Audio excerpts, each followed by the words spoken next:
la ascensión al cielo del Señor Jesús.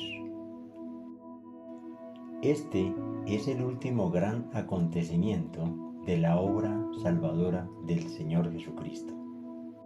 Siendo Dios en la carne y habiendo venido del cielo con un gran propósito, no se podía quedar aquí. Entonces también se tenía que realizar ese regreso al cielo donde siempre estuvo. Ese paso final en que dejaba la tierra, en la que había estado físicamente por unos 33 años y compartiendo con los seres humanos, había llegado el momento de hacerlo. Las diferencias entre el Señor Jesús y cualquier otro líder espiritual que la humanidad haya elevado a esa categoría son abismales. La misma ascensión a los cielos es un hecho que no puede dejar duda de su deidad. En otros casos, posiblemente existan relatos de un acontecimiento similar, pero la información puede ser etérea, sin bases sólidas para creer que sea verdad. Bastaría hacer comparaciones, pero no será mi caso en estos mensajes bíblicos. Lo que sí no se debe ignorar son los casos bíblicos. Estos sí se pueden tomar como reales, porque fue el mismo Dios que los planeó y llevó a cabo, quedando consignado en su palabra. Esos dos hombres fueron Enoc y Elías. Sobre el primero, la Escritura solo dice que caminó con Dios y Él le llevó. Sobre Elías, fueron carros de fuego en un torbellino que subió al cielo. La Escritura o palabra sagrada, base de estos mensajes, nos enseña que cuando el Señor Jesucristo vino en forma de niño, fue anunciado por los ángeles. Luego son los ángeles también quienes se hacen presente ante los apóstoles, quienes les van a explicar lo que ellos no entendían. La Escritura dice que el Señor Jesús estaba hablando con los apóstoles cuando sucedió ese maravilloso acto. Y habiendo dicho estas cosas, viéndolo ellos, fue alzado y le recibió una nube que le ocultó de sus ojos. Y estando ellos con los ojos puestos en el cielo, entre tanto que él se iba, he aquí se pusieron junto a ellos dos varones con vestiduras blancas. Varones Galileos, ¿por qué estáis mirando al cielo?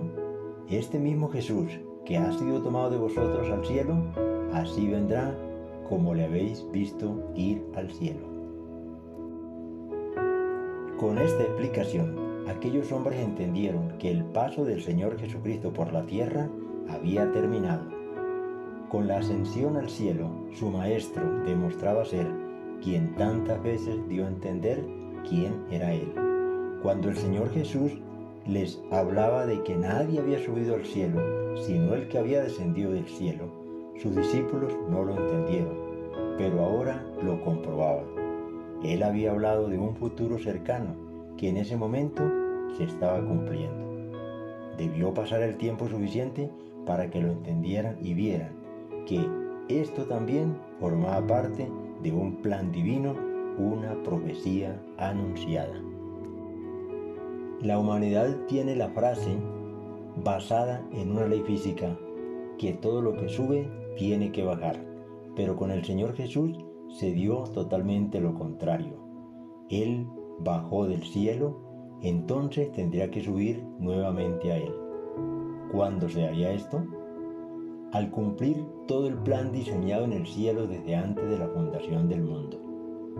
Es necesario que yo me vaya, les había dicho.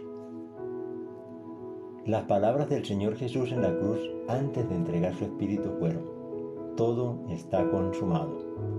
Él había terminado el programa planeado desde el cielo. El Señor Jesús no podía quedarse en la tierra porque Él pertenecía a la divinidad, al cielo mismo, donde había dejado su trono y su gloria. En uno de los tantos encuentros del Señor Jesús con los judíos, les dijo: vosotros sois de abajo, yo soy de arriba. Vosotros sois de este mundo, yo no soy de este mundo. El plan de redención estaría incompleto si el Señor Jesucristo no hubiera vuelto al cielo por varias y bien claras razones, como las siguientes. Primera, Él tenía una preexistencia en el cielo. En una discusión con los judíos, Jesús les dijo: de cierto os digo, antes que Abraham fuese, yo soy. Jesús estaba en el cielo dado que es Dios. Esa era su residencia y existía allí desde antes de los tiempos. Como nos enseña la Escritura, el Señor Jesús era menor que su primo Juan el Bautista. Sin embargo, éste dijo que Jesús era desde antes que él. ¿Cómo era esto? Porque Dios existe antes que todo, porque Dios es el creador de todo. La Escritura dice así: el cual siendo en forma de Dios, no estimó el ser igual a Dios como cosa a que aferrarse. Segundo, el sacrificio había sido aceptado por Dios el Padre. Ya hemos compartido que Jehová el Señor había mandado al pueblo de Israel realizar sacrificios de animales, que esos actos se hacían dentro del mayor orden y pulcritud, partiendo de que aquellos animales debían ser separados sin defecto alguno, porque eran sombra de lo que había de venir. Esto garantizaba que el Señor aceptaría el sacrificio, aunque solo fueran un cuadro, porque la sangre de esos animales no podía quitar los pecados. Pero después de algún tiempo, muchos israelitas habían perdido la delicadeza, la reverencia de estos, y se habían vuelto tan grotescos delante del Señor Dios Santo que ya Él los repudiaba. Entonces el Señor envía a su propio Cordero, el Señor Jesucristo, el cual era sin defecto y sin mancha, dispuesto para el único sacrificio que agradaría a Dios el Padre. Entonces el Señor soberano lo acepta una sola vez y para siempre. Dice así la Escritura: por lo cual, entrando en el mundo, dice: sacrificio y ofrenda no quisiste, mas me diste un cuerpo. Holocaustos y expiaciones por el pecado no te agradaron. Entonces dije: he aquí, vengo, Dios, para hacer tu voluntad, como en el rollo del libro está escrito de mí. Tercero, el Señor Jesús debía ocupar el trono que había dejado. Dios el Padre, Dios el Hijo y Dios el Espíritu Santo ocupaban el trono celestial, y Jesús estaba a la diestra de Dios el Padre. Cuando se dispone que el Verbo se hiciera carne en la tierra, Él tuvo que dejar su trono y toda su gloria, pero no sería por mucho tiempo. Solo sería mientras llevaba a cabo el plan de salvación, que incluía desde su concepción en una mujer virgen hasta su resurrección y ascensión a los cielos. El Señor Jesús, orando al Padre, dijo: yo te he glorificado en la tierra, he acabado la obra que me diste que hiciera. Ahora pues, Padre, glorifícame tú al lado tuyo, con aquella gloria que tuve contigo antes que el mundo existiera. Esto era, que Él volviera a tener la gloria que tuvo antes. Cuarto, iba a interceder como abogado por sus discípulos. Dado que el Señor Jesús pagó un precio por cada ser humano pecador que se arrepiente, se convertía como ese representante delante de Dios el Padre. Pero a diferencia de los abogados humanos que siempre quieren hacer creer que su cliente es inocente, el Señor Jesús, en cambio, se ubica entre Dios el Padre, que es santo, y nosotros, que somos pecadores, pero redimidos por Él, porque es nuestra propiciación. Dice así la Escritura: hijitos míos, estas cosas os escribo para que no pequéis, y si alguno hubiere pecado, abogado tenemos para con el Padre, a Jesucristo el justo, y Él es la propiciación por nuestros pecados, y no solamente por los nuestros, sino también por los de todo el mundo. Como compartimos en otro capítulo, el pago es por todos, pero solo lo aprovechan quienes lo reconocen y lo confiesan como su único Salvador. Quinto, el Señor Jesucristo regresaba al cielo para con Dios el Padre producir la venida del Espíritu Santo. Jesús les dijo a sus discípulos que era necesario que Él se fuera para que pudiera venir el Santo Espíritu, quien les daría el poder necesario para realizar la obra encomendada. Con la venida del Espíritu Santo se iniciaría la Iglesia en Pentecostés. Sexto, para ser nuestro sumo sacerdote.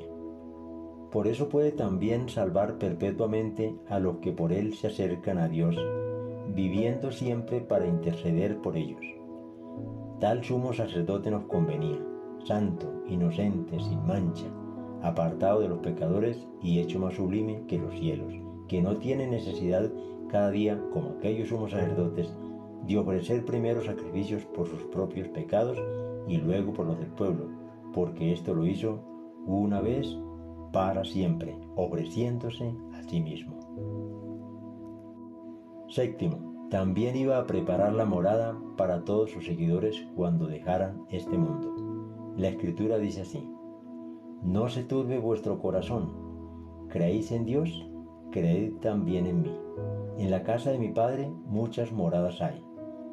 Si así no fuera, yo os lo hubiera dicho. Voy, pues, a preparar lugar para vosotros. Y si me voy y os preparo lugar, vendré otra vez y os tomaré a mí mismo, para que donde yo esté, vosotros también estéis. Octavo, también iba a darle dones a los seguidores para la obra de la Iglesia, a como está escrito.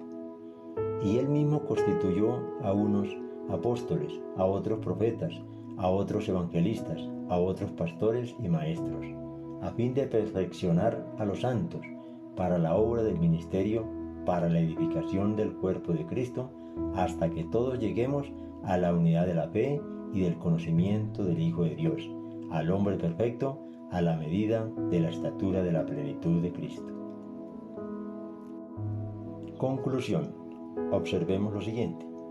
Entonces, dado que la ascensión del Señor Jesucristo al cielo fue como el cierre de tan gran programa, todos debemos tener bien claro que hubo un completo desarrollo de cada una de las etapas o los pasos dados por el Señor Jesús, Dios en la carne.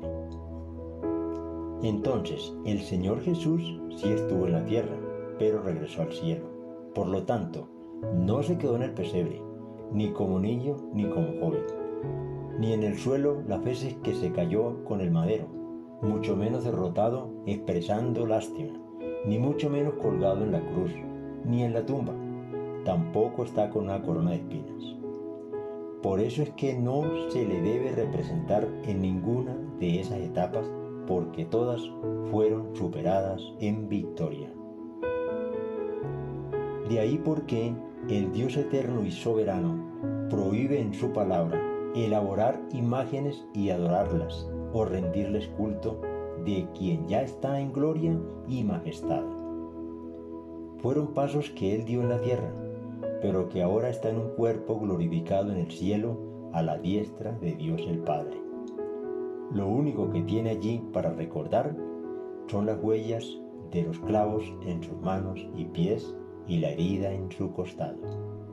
Amén y amén.